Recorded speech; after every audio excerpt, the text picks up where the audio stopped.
Dr. Shashidhar from Trivandrum.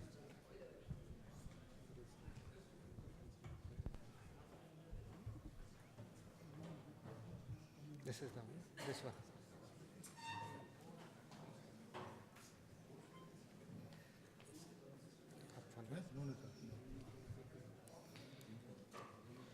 Yeah. Good evening, respected chairperson, my teachers, and my dear colleagues. I'll be talking on our long-term results of our open abdominal aortic aneurysm repairs. So ever since Charles Dubos first described successfully the abdominal aortic aneurysm repair, there has been a continuous refinement in the technique as well as in the perioperative care. With the present day, there has been a minimal mortality and morbidity with this procedure, and it is considered one of the safest procedure. And the advances in the management of AAA has paralleled the growth of the vascular surgery as a specialty. So my objective of my study were to determine the long-term results of our open abdominal aortic aneurysm repair and to determine the predictors of mortality in the open abdominal aortic aneurysm repair.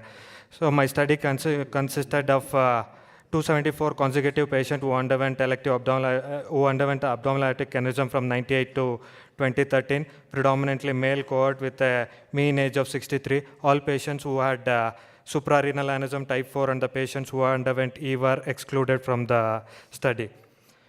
Predominant risk factor presented were smoking, hypertension, and hyperlipidemia. Predominant comorbidities were coronary artery disease and COPD, and a significant number of patients also had renal dysfunction. So among these 274 patients, 214 underwent elective repair, that is after proper planning and adequate risk factor management. 39 of them underwent semi-emergency, that is either for content rupture or a threatened rupture. 21 of them underwent emergency, that is for free rupture. They have been rushed to the OT as soon as they have come to the hospital. Among this further analysis will be only for this elective group. 83.2% of them were infrarenal aneurysms and 16.8% of them were juxtarenal aneurysms. So we have used tube graft in 78% of the cases, and 22% of the cases we have used bifurcated graft for concomitant iliac extension of the aneurysms. So we had in the elective group, our mortality was 3.7%. That is from the earlier. Of late, from the last 50 cases, we don't have any mortality in the elective cases. For the urgent group, that is either contained or threatened rupture, we have 7.7% mortality. In the emergent group, that is rupture group, we had 66.6% mortality. So moving to complication, 30 of them had increase in temporary increase in the serum creatinine, and 4 of them had a renal failure requiring temporary hemodialysis. 11 of them had respiratory failure that is requiring prolonged intubation. 7 of them were reintubated. Among these patients, most of them came out through tracheostomy. 10 of them had pneumonia. 4 of them had myocardial infarction, which was medically managed. 12 of them had arrhythmia, which was again managed medically. 10 of them had abdominal complications in the form of extended paralytic ileus or wound dehiscence, which required tension suturing.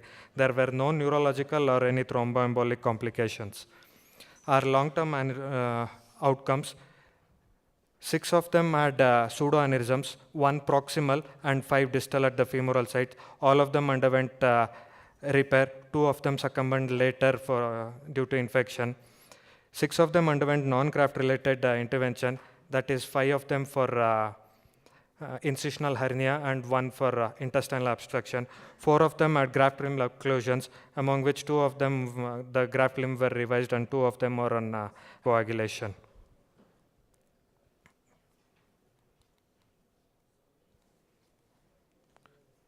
It stopped working.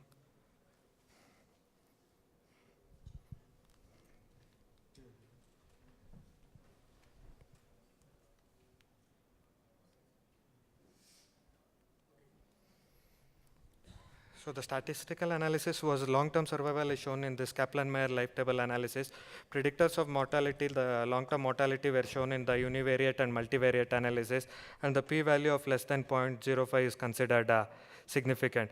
The variables used for the long-term predictors of mortality were age, sex, smoking, hyperlipidemia, hypertension, diabetes, COPD, coronary artery disease, renal dysfunction, clamp displacement, whether infra or juxtarenal, graft, whether tube or bifurcated, reintervention, and size of the aneurysm more than 7 centimeter.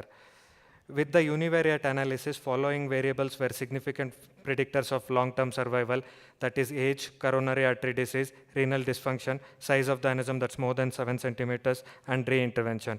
With the multivariate analysis, the reinterventions were the size of the aneurysm was not the significant cause. Other age, CAD, renal dysfunction, and reintervention were the significant cause.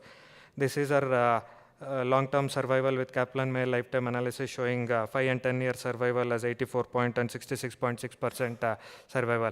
Late causes of mortality in decreasing order were MI, stroke, renal failure, malignancy, and infection. Comparing with some landmark trial with EVAR1, they had 4.6% mortality, DREAM at 4.8%, UK small aneurysm at 5.8%, and our present study at 3.73% mortality. Regarding reintervention, EVAR1 at 9.8 was 5.8 30-day reintervention rate. Our total reintervention rate was 6.5%. This is one of the giant juxtarenal aneurysm with a biiliac extension who underwent ioto bifem. The histopathology came as Takayasu disease.